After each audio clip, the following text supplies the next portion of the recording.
The national debt is out of control. At approximately $15.7 trillion, some are saying that it is too large to be refinanced, let alone to ever be repaid.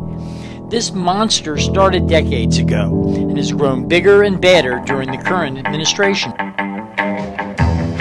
50 years ago, in 1962, when President Kennedy was at the helm for the Cuban Missile Crisis, his rival, Richard Nixon, proclaimed that we wouldn't have him to kick around anymore after losing the gubernatorial election in California. The Beatles were preparing to enter the American music market, and our national debt was only $298 billion. It had been growing ever since early 1957. Americans were paying attention to it, but not enough, really. It grew over the next 10 years, through the turbulent Vietnam era, 1960s, and into the early 1970s. Nixon had returned, of course, and was our president in 1972. The quasi-conservative from Yorba Linda, California, had a debt of $427 billion during that year. Americans talked about the debt, but didn't fight it very hard. 10 years later, Nixon had been buried by scandal. He and Vietnam were ancient history. Jimmy Carter had come and gone, leaving few tracks. His administration was considered such a disaster that none missed it, and he threw our national finances into chaos. Our national debt hit the $1 trillion mark for the first time. Americans were struggling to trust their new president, who was promising economic prosperity. The debt in 1982 stood at $1.1 trillion. Still, Americans weren't taking to the streets. 10 years later, in 1992, President George Bush, who was seen by some as a sequel to the prosperous Reagan administration, was struggling to rationalize that he had done a 180-degree turn on his no new taxes promise, and that the economy was in a recession. The national debt stood at $4 trillion.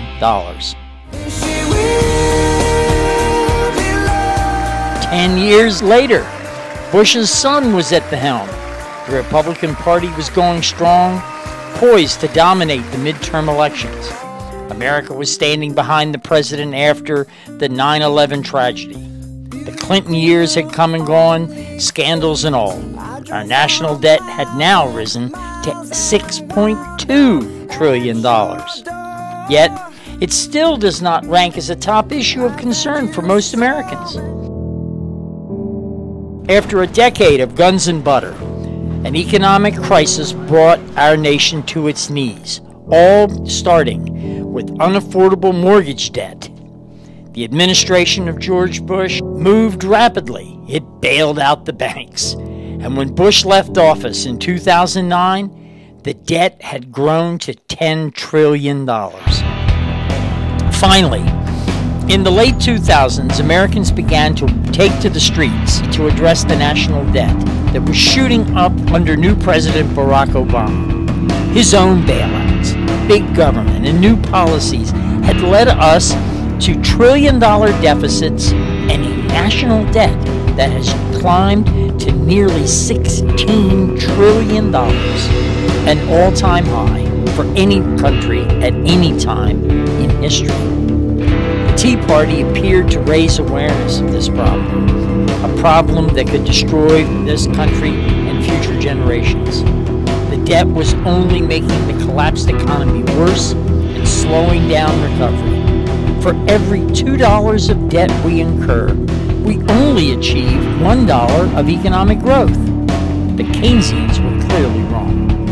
Today, our national debt is greater than our entire gross domestic product for a year.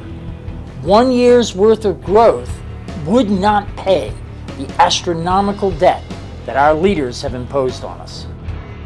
Our national balance sheet shows that we continue spending more than we're bringing in. But why? The economy crashed in 2008 under the weight of defaulting mortgage debt. Europe is collapsing today under the weight of defaulting sovereign debt. The only way we can meet our obligations today is with a printing press. And now, all Obama can call for is more debt. It won't work. Americans are asking their leaders to cut back, and it appears that our leaders are deaf, or they simply don't want to listen. Perhaps we need to speak louder before it's too late.